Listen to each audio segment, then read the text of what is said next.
الو يا شباب.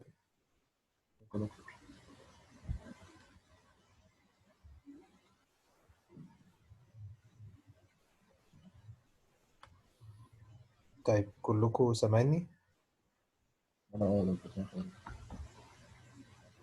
مروة، لؤي، لوجين، نورين، بسنت، عمر، أحمد، يوسف، يوسف مين شادي. يا دكتور؟ طيب أنا هسيب المايكس يا شباب مفتوحة، لو حد يعني بلاش تعملوا لي انتربشن، بس لو حد عاوز يسأل في حاجة ممكن يسأل، مفيش مشكلة خالص. من زرار اتندنس. سامعين كويس؟ الصوت كويس؟ اه دكتور ما شاء الله. اه يا دكتور. السلايدز قدامكم موجودة chapter 2. السلايدز كده واضحة؟ أيوة we دكتور. can see it يا دكتور. Okay, let's start. طيب today we'll talk about chapter 2. احنا كنا خدنا جزء من chapter 1، في جزء ما كانش خلص، هنعمل another session نشرح فيه بقية chapter 1 الجزء اللي فاضل، وكنا خلصنا chapter 3 بالكامل. خلونا الأول نتكلم على البروجكت أو الريبورت اللي احنا هينزل لكم very soon. هيبقى على أول 3 chapters 1 2 and 3، وبعد كده either إن شاء الله رجعت الدراسة أو كملنا أونلاين. هيبقى الريبورت التاني، مش هيبقى فيه exams الترم ده خلاص. ده قرار نهائي بالنسبة لكارديف، يعني ملناش دعوة حتى ببزنس، سواء في أو مفيش كارديف هيبقى ريبورت. هيبقوا 2 ريبورتس في كل مادة وكل واحد فيهم هيبقى عليه 50%. أوكي، انتوا الدنيا واضحة بالنسبة لكم يا شباب؟ تمام يا دكتور. اوكي. طيب يلا let's start chapter 2. احنا هنتكلم على competitiveness, strategy and productivity. 3 topics جوه الشابتر ده. First is competitiveness. Competitiveness as a definition is how effectively an organization meets the wants and needs of customers relative to others that offer similar goods or services. So باختصار شديد، المنافسة هي how we can compete with other competitors اللي بيقدموا the same type of product or service. Organizations compete through some combinations of their marketing and operations function. زي ما اتكلمنا برضو قبل كده وقلنا ان الماركتينج والاوبريشن هما المين، لان احنا بنتكلم على supply and demand. فالديماند is represented by the marketing and the supply by the operation and production. So we need to ask ourselves, what do customer wants? عايز ايه يا عمر؟ مش وقته خالص يا عمر. هو مفيش باوربوينت مفتوحة. ازاي مفيش قدامكم دلوقتي على الشاشة باوربوينت؟ لا يا دكتور مفيش حاجة مفتوحة. لما تقولي أنا وليه باينة عندي. لا الباوربوينت مش مفتوح. مين اللي باين عنده؟ في كام واحد باين عنده؟ مفيش حد يا دكتور هو عندنا. باين سكرين بس مفيش باوربوينت. يعني السكرين فيها ترتيب الباوربوينت، بس الباوربوينت اكشلي هي مش مفتوحه. طب ثانية واحدة، خلونا كده نرجع تاني معلش. هقفلها وافتحها مرة تانية.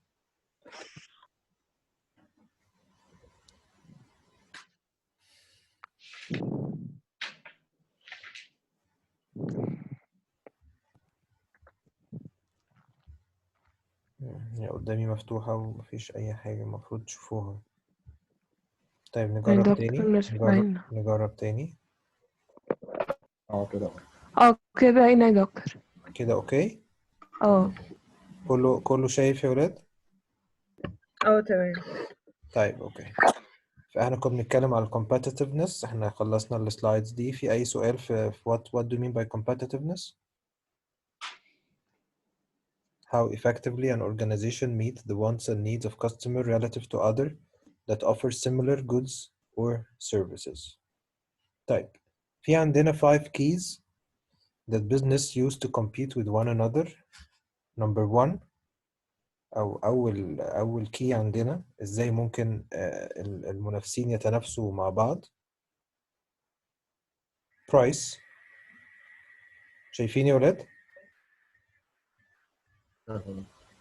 يا شباب؟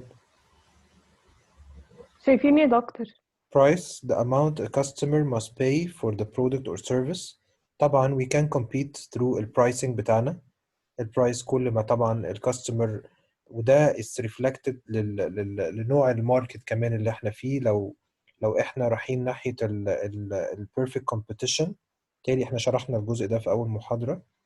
ال perfect competition البرايس، اي تغيير في البرايس هيأثر في الماركت شير بتاعنا جامد جدا. فهي بتعتمد على elasticity of demand and supply. فالبرايس is one of the keys that we can compete with one another.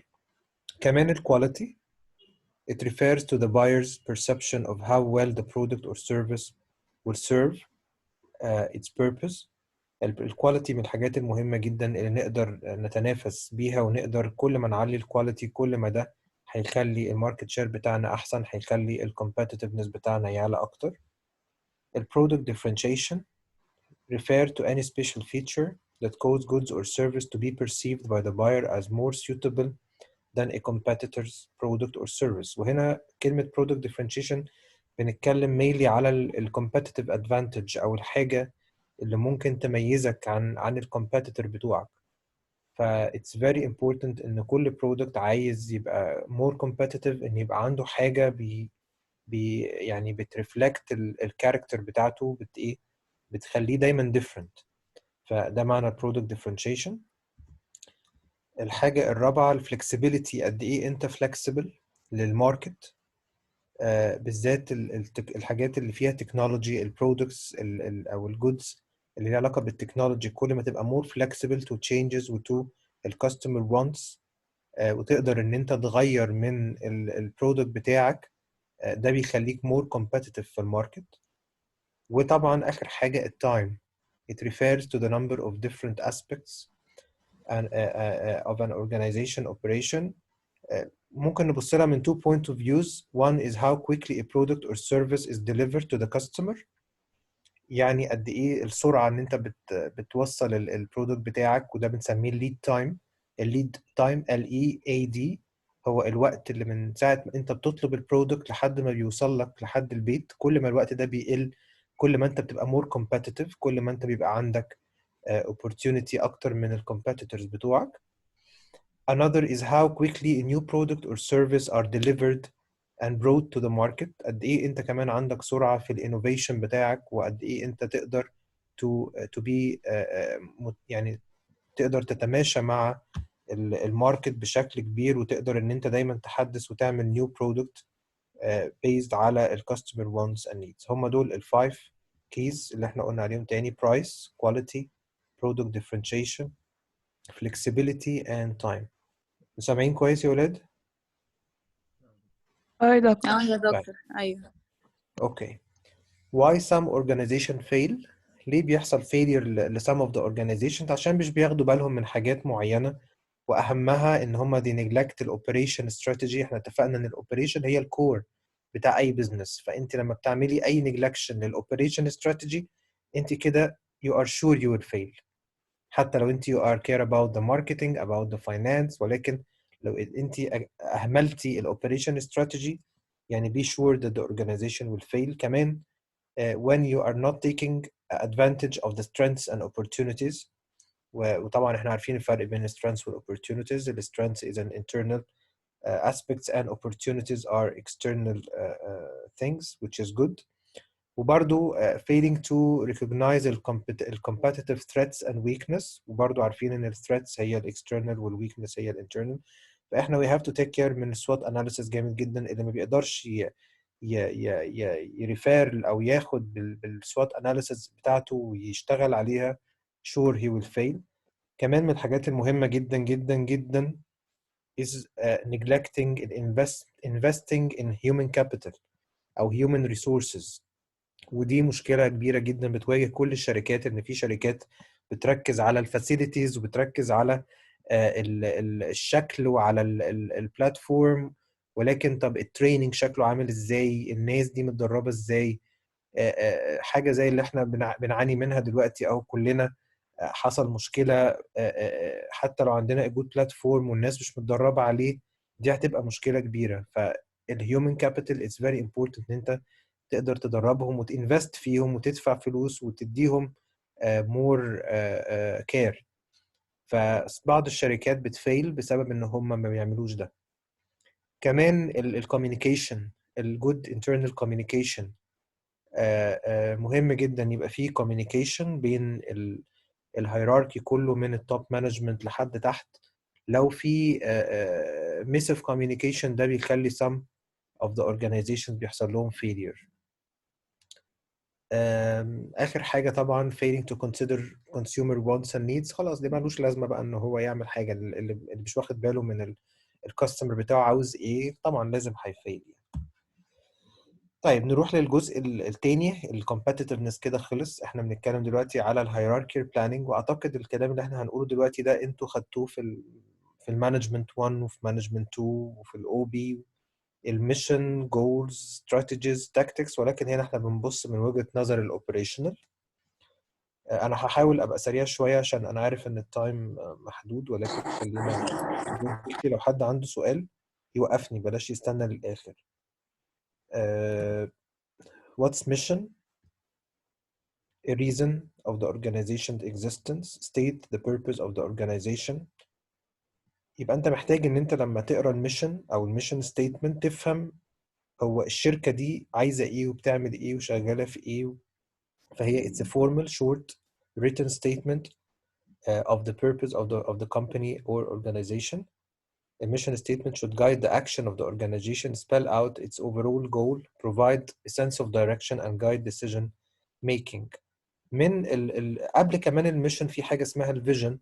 الفيجن هي الاسباير اور دريم، هو الحلم of the company، الفيجن اللي كل الناس شغالة عليه they want to reach.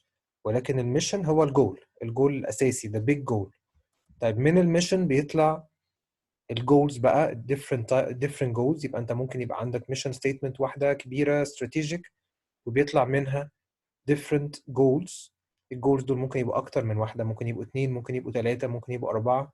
ودايما أنا بقول إن لما نيجي نكتب أي ريبورت لأي شركة أو لأي حاجة أنت بتعملها ريسيرش، أنت محتاج إن أنت ترتب الجولز حسب أهميتها. يعني لو كتبت لي جول نمبر 1 وجول نمبر 2، يبقى أنا المفروض أفهم إن جول نمبر 1 is more important than goal number 2. take care when you write the goals إن أنت ترتبهم حسب الأهم. لازم الأهم يتكتب الأول وبعدين الأقل منه أهمية، عشان ده مهم ترفلكت حضرتك فاهم يعني إيه goals ولا لأ. So provide details and the scope of the mission. Goals serve as a basis. من الجولز بقى أنت عشان تحقق الجولز، يبقى إحنا عشان نحقق الفيجن إحنا محتاجين a good mission. عشان نحقق الميشن we need to understand what is the small goals عشان نقدر نوصل لها عشان نحقق الميشن بتاعتنا. عشان نحقق كمان الجولز احنا محتاجين strategy، the plan، الخطة بقى، نحط plan to achieve the organizational goals. وهنا يظهر two types of strategies. عندنا organizational strategies which is the strategic one, the overall strategies that relate to the entire organization, support the achievement of organizational goals and mission. في نوع تاني من الاستراتيجي اللي هي بنسميها functional or operational level strategies. These are strategies that relate to each function. هنا بقى بنتكلم، يبقى لما اقول organization strategy يبقى انا ممكن اقول دي الاستراتيجي العامة بتاعة الشركة او بتاعة المؤسسة. الfunctional and operational strategy هي كل بقى department جواه its own strategies اللي بيقدر، يعني الفاينانشال department ممكن يحط his own strategy، الاوبريشنال يقدر يحط his own strategy، الماركتنج كل واحد بيحط الاستراتيجي، ولكن في الاخر they are putting these strategies to achieve the high strategy which is the organizational strategies. تمام يا شباب؟ كلام واضح؟ ايوه يا دكتور. طيب معلش انا مش شايفكم فمش قادر، احس ان انا بكلم نفسي فمعلش اعذروني. طيب then يجي التاكتكس، then الاوبريشن tactics طبعا هي الميثودز بقى والاكشن that should be accomplished in order to achieve the strategies. والاوبريشن بقى اللي هو الفانكشننج itself. دي بنسميها الهيراركيال، احنا سميناها ايه معلش؟ الهيراركي planning of the company. طيب خلونا ناخد example للاوبريشنال والorganizational strategy. This is التيبل ده بيورينا اللي على الليفت ده الاورجانيزيشنال استراتيجي، اللي في النص اللي هو الاوبريشن او الفانكشنال استراتيجي، و at the right the name of the company. ف for example Sony, Lexus, Coca-Cola, Electric Power. ال main strategy is high quality. How they reach high quality من خلال الاوبريشن او الفانكشنال استراتيجي، الهاي performance design, high quality processing, consistent quality. Another example, McDonald's, Express, Mail, FedEx. These companies are working with organizational strategies at the short time. يبقى الاستراتيجي اللي بيشتغلوا بيها ان هم they have short time. ازاي يقدروا يحققوا ده من خلال الاوبريشنال strategy؟ ان هم بيعملوا quick response to any customer on time delivery for their products. يقدروا ده الاوبريشن او الفانكشنال strategy. ويعني ممكن نقرا احنا الكلام ده عشان ما نضيعش وقت فيه، ولكن this is an example of different companies with their organizational and operational strategies. طيب تعالوا نشوف الاستراتيجي formulation. We have two different point of views. To have an effective strategy formulation, you need to take care of two things. The first thing, we call it core competence. Core competence means special، يعني كلمة قريبة جدا من ال competitive advantage أو من الميزة التنافسية بالعربي، إن أنت you have a special attribute or a special ability that give you the chance or give you the opportunity to be better than your competitors. So if you want to make an effective strategy, you دكتور should. هو اتفضلي، مين معايا؟ ايوه انا جهات. هو الصوت عمال يقطع، الصوت عمال يقطع. يعني كل فترة كده الصوت بيقعد يقطع كتير. زي طيب دلوقتي. بصوا عشان برضو تبقوا عارفين، انا كده كده بسجل المحاضرة، وانا هنزلها لكم، انزلها لكم على ممكن ابعتها لكم، مش عارف هينفع على الواتساب ولا لا، بس ممكن ننزلها على جوجل كلاس روم. جوجل احنا محتاجين كلاس نعمل جوجل كلاس روم، احنا ما عندناش، ما اعرفش مروه عامله ولا لا. ف we need to make it today. وهنزل لكم كل المحاضرات اللي هنعملها بعد كده هتنزل على جوجل كلاس روم. شباب كل الناس الصوت بيقطع معاها ولا؟ يا دكتور الصوت بيقطع معايا. انا عندي تمام. لا تمام. ما بصوا، لو بيقطع من عند ناس وناس يبقى المشكلة في الإنترنت بتاعتكم. لو في ناس كلها مش سامعة ممكن. يبقى المشكلة عندي أنا، بس أنا ما أعتقدش إن المشكلة عندي أنا. في ناس الصوت بيقطع معاها ولا في ناس سامعة كويس؟ انا سامعه كويس. طيب يبقى خلاص، يبقى المشكلة زي ما احنا قلنا في الإنترنت بتاعتكم. فالريكوردنج هنزله، هيبقى عندكم برضه الريكوردنج ليكتشرز كلها. طيب كنا واقفين فين بالنسبه للكور كومبتنس؟ خلاص السوات اناليسيز، الانفايرمنتال سكاننج اللي هي السوات اناليسيز، طبعا مش محتاجين نشرحها، اكيد انتوا فاهمين يعني ايه سوات اناليسيز. يبقى to take care of these two items you can have an effective strategy. What about a successful strategy? Formulation also require taking into account two important things. حاجه اسمها order qualifier وحاجه اسمها order winner. ايه الفرق بينهم؟ الاوردر كواليفاير هي المينيمم ريكوايرمنتس، او المينيمم كاركترستكس اللي ممكن تكون موجوده في certain product.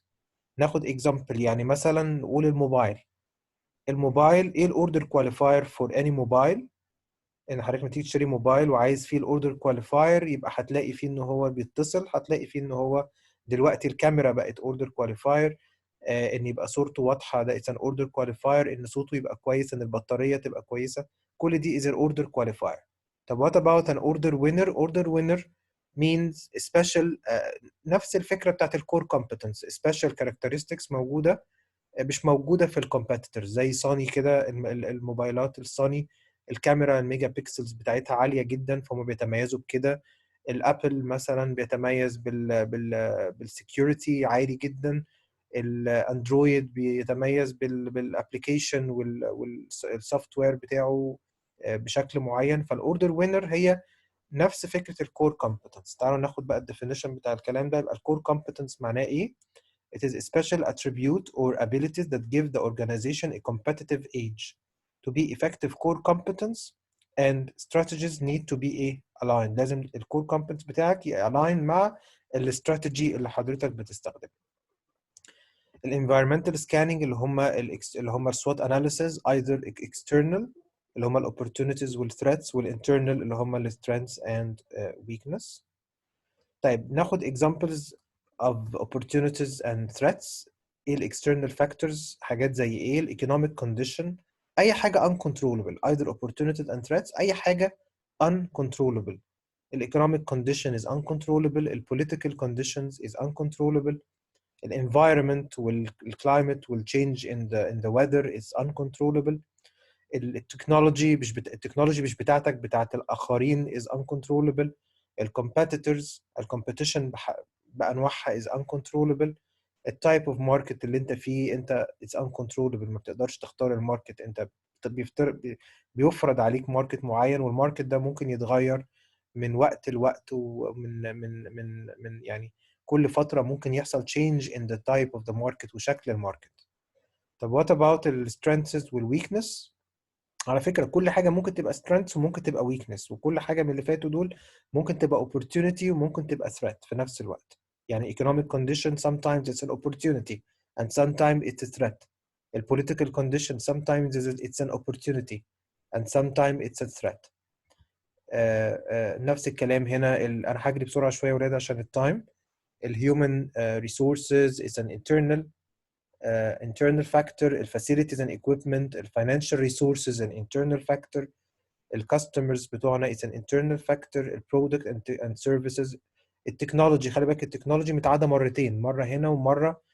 فالتكنولوجي ممكن تبقى external، ممكن تبقى opportunity، وممكن تبقى threat، وممكن تبقى strength، وممكن تبقى weakness لو انت بتبص على التكنولوجي بتاعتك انت internally inside the company itself. والسبلايرز بتوعك برضو is internal factor. What is the different أو إيه definition اللي إحنا شرحناه من شوية؟ ال order qualifier. It is characteristic that customer perceive at the minimum standards of acceptability to be considered as a potential purchase. What about order winner?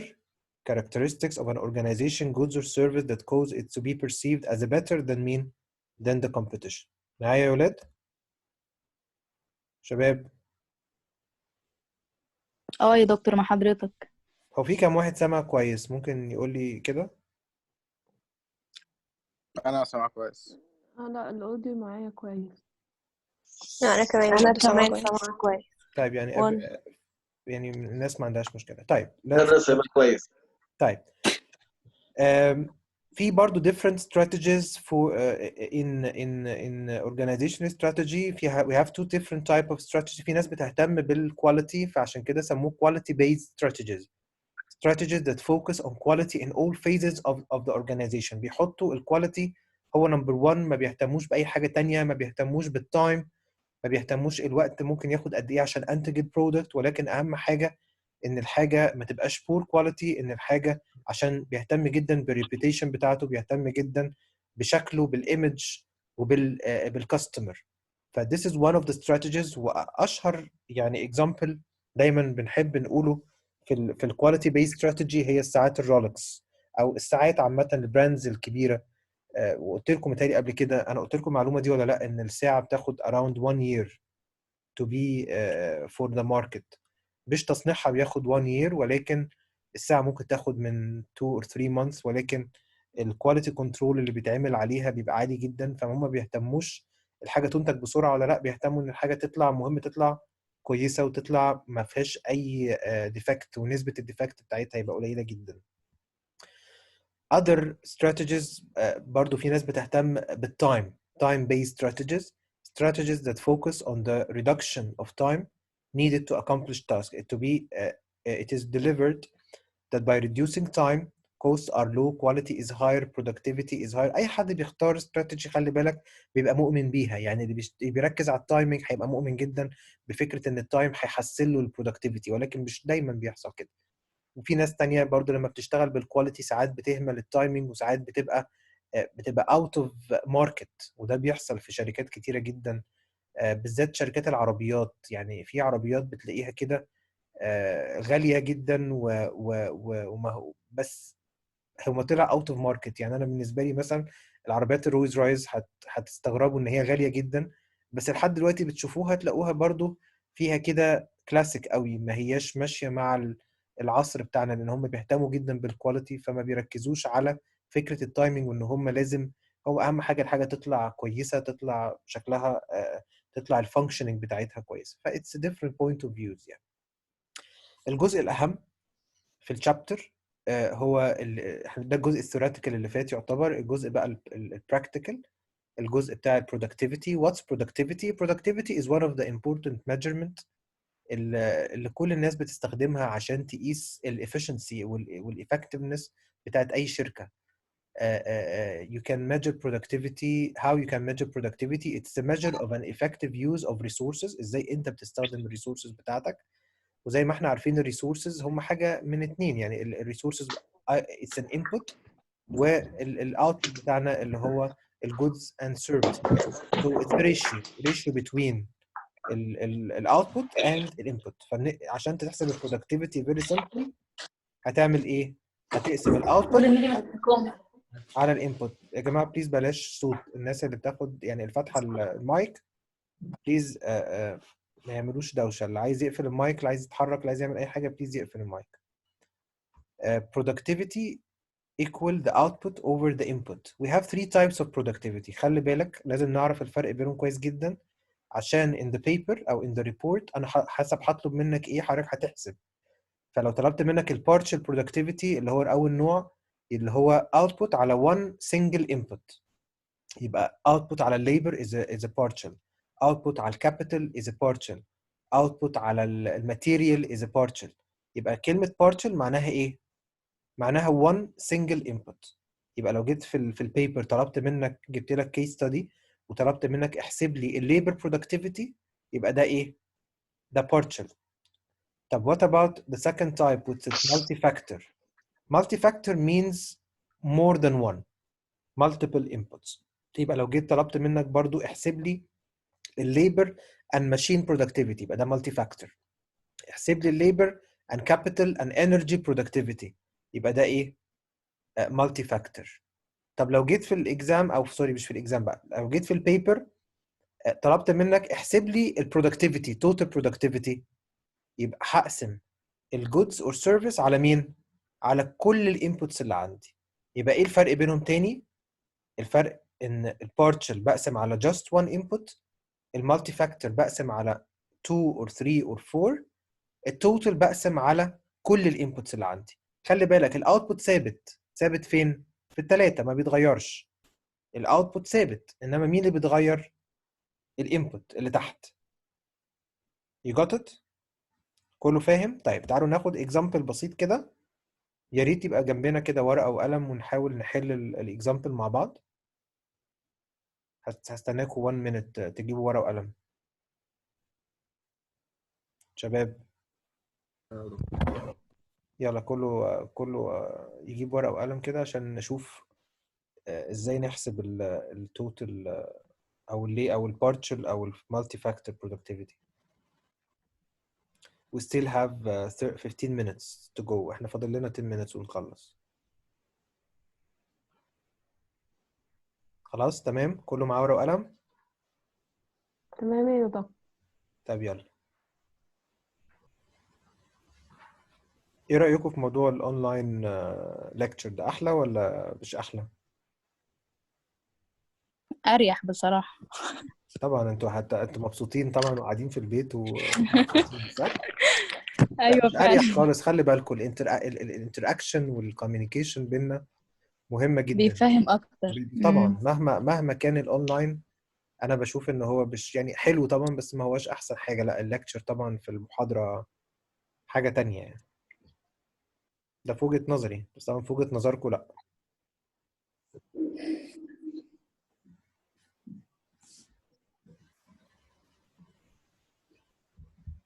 طيب يلا يا جماعة.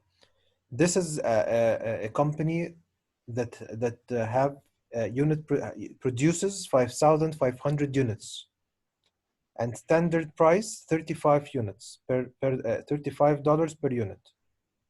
The labor input 500 hours, the cost of labor $25 per hour, the cost of material $5,000, the cost of overhead 2 times labor cost. لو سمحت في الورقة اللي معاك احسب لي الليبر productivity. احسب لي الليبر productivity. يبقى كده ده partial ولا multi factor ولا total؟ partial. Yes. So يعني تكتب productivity equal output over labor input. طب الاوتبوت قلنا ثابت، الاوتبوت نحسبه ازاي؟ the number of unit produced times the selling price. يبقى هنضرب 5,500 times 35. ده عشان نطلع ايه يا دكتور معلش؟ دكتور عشان معلش نطلع عيد تاني. الاوتبوت. انا هحاول كده، مش عارف في قلم ولا مفيش قلم، خليني اشوف. يبقى هو في تحت. هنضرب. انا مش عارف استخدمها للاسف. سوري. فين القلم؟ انا مش شايف القلم. درو. لا مش بيشتغل. طيب يبقى حضرتك هتضرب 5,500 times 35 ده يديك الاوتبوت. 500 times 25. يبقى الاوتبوت عباره عن ايه؟ عباره عن number of unit produced times selling price. يبقى نكتب مع بعض كده الاوتبوت equals a number of units produced times selling price. ده يدينا الاوتبوت. طب what about the input؟ انا طالب ايه؟ انا عندي هنا how many input في المساله؟ المساله دي فيها how many inputs؟ فيها 1. لا فيها 3. فيها labor وفيها materials وفيها overhead. بس انا طالب منك الليبر. يبقى هقسم على ايه؟ فدي هتبقى partial. دي 3. partial. هقسم على ايه؟ على 500 times 25.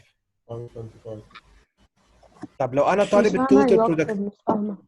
نعم؟ مش فاهمة يا دكتور، معلش ممكن تقولي الحتة دي طيب تاني؟ تاني بصوا، خلينا نشوف الانسر. الانسر اهو هنا هو حسب الايه؟ التوتال او المالتي فاكتور. المالتي فاكتور هنا بيقول ايه؟ انا عايز الليبر والماتيريال والاوفر هيد. فهو هنا حسب الثلاثه. لو انا طالب الليبر هعمل الجزء الاولاني بس. هقسم على كام؟ على 500 times 25. بس هو هنا طلب مالتي فاكتور برودكتيفيتي، طلب الايه؟ الثلاثه مع بعض. فقسم ضرب 5000 times 30 over 500 times 25. ده الليبر productivity plus 5000 ده الايه؟ ده الماتيريال productivity plus 2 times الليبر كوست. 2 times الليبر كوست ده كله. يبقى 2 times 500 times 25. هقسم ده على ده يديني البرودكتيفيتي 4.12. طب يعني ايه ال 4.12 دي؟ معناها ايه؟ معناها هو ده القص بتاع الليبر، بتاع الاوتبوت divided by labor. معناها ان انا كل $1 بدفعه في الجزء اللي تحت ده اللي هو الليبر والماتيريال والاوتبوت will generate $4 output which is great. يبقى اكني كل ما بدفع $1 في الانبوت بتاعي بيديني $4 قدامهم output. يعني انا عندي مكسب $3. فاهمين يا ولاد؟ بيكفر الاكسبنسز بتاعته صح؟ طب فين البنش مارك بتاعنا او فين ال الرقم؟ هو 1. يبقى البرودكتيفيتي لو طلع اكتر من 1 it's good. اقل من 1 معناها ايه؟ معناها ان you are not efficient. معناها ان انت بتخسر. معناها ان انت كل ما بتدفع فلوس في الانبوت بتجنريت اقل منها فين؟ في الاوتبوت. تعال ناخد اكزامبل تاني. طيب ده اكزامبل تاني.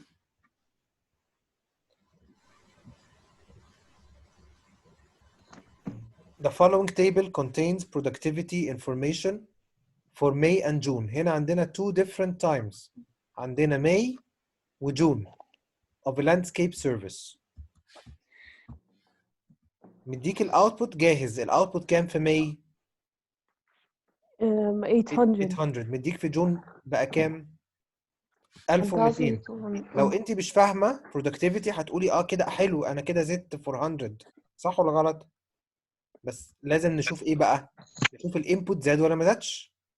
البلانت اند فلاور 200 400، الجازولين 100 150، الويجز 400 500، المينتننس 50 60. فين الانبوت؟ كل الحاجات النمبر 2 و 3 و 4 و 5 دول كلهم اذا ايه؟ اذا Input. انبوت. سو عشان نطلع productivity هعمل ايه؟ هقسم 800 على 200 plus 100 plus 400 plus 50 عشان اطلع productivity في May. طب what about June؟ هقسم 1200 على 400 plus 150 plus 500 plus 60. هيديني كام؟ أول واحدة هتديني 1.07، وتاني في جون تاني productivity هيديني 1.08. هل كده productivity زادت ولا قلت؟ زادت. زادت بقد إيه؟ ب 0.01. قليل جدا، مع إن أنت حضرتك لما بصيتي على البرودكتيفيتي هنا الاوتبوت لقيتي انه زاد ب 400، ولكن هو في الحقيقه لا، هو ما زادش ب 400 لان في انبوت زاد. يبقى فكره البرودكتيفيتي ان هي بتورينا اتس ريشيو between the output and the input. اهو the change between May and June increased by قد ايه؟ 0.01. ده يودينا لحاجه مهمه جدا. قبل ما اخش على المساله دي هروح على حاجه اسمها productivity growth، ودي انا هطلبها منك في البيبر. How to calculate productivity growth. Productivity growth equals the current productivity minus the previous productivity over the previous productivity times 100. يبقى تاني عشان to calculate the productivity growth هعمل ايه؟ current productivity. خلاص فاضل 2 minutes. Let's finish the المسألة دي بسرعة. يبقى بيقول لنا عندنا شركة ABC في سنة 2006 كانت بتنتج 25 units، في 2007 أنتجت 23 units. تقدر تقول لي هل حصل productivity growth ولا لأ؟ simply هاخد الكرنت اللي هو مين؟ أنا في 2007 دلوقتي. 23 minus the previous 25 over the previous 25 times 100 يبقى equals minus 8%. يبقى حصل growth ولا حصل declining؟ حصل declining. بقد إيه؟ بقد إيه percentage؟ 8%. الجروس بتاعك قل بنسبة 8%. لو كان العكس كان هيزيد بنسبة 8% أو حسب ما يكون إيه الكالكوليشن بتاعته. يبقى ال productivity growth بحسب ال current productivity minus the previous productivity over the previous productivity times 100. طيب إيه المطلوب مننا؟ بليز ممكن ناخد سكرين شوت. أنا متهيألي معاكم السلايدز دي ولا معكوش؟ معانا المفروض. معاكم. question 2 نصورها، ممكن نصورها بالموبايل كده بسرعة. يلا فاضل أقل من ربع دقيقة. This is an assignment نعملها للمرة الجاية. أنا عايز الليبر وعايز التوتال productivity. Thank you very much يا ولاد.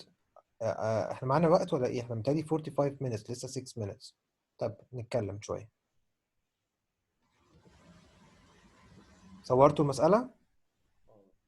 يا دكتور. طيب هديكم another problem برضو. صوروا البروبلم دي مش هتلاقوها معاكم في السلايدز. It's an assignment.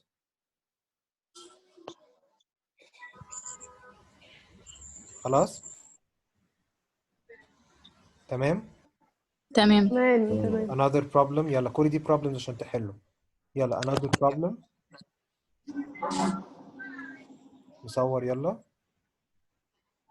هنا عايز التوتال productivity، اللي قبليها كان عايز الليبر productivity. تمام؟ تمام. طيب another problem. ما تزهقوش عشان to make practice. This is for you. يلا نصور. دكتور كمان واحدة ولا كفاية؟ هو احنا هناخد ال questions دي؟ لا كفاية كده يا آه. دكتور. لا خدوا دي كمان يلا.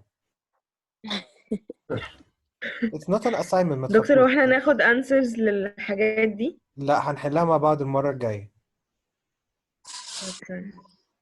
It's not an assignment يا شباب، أنا بس عشان انتوا بتذاكروا تعرفوا تحلوا، يبقى في مسائل تحلوها.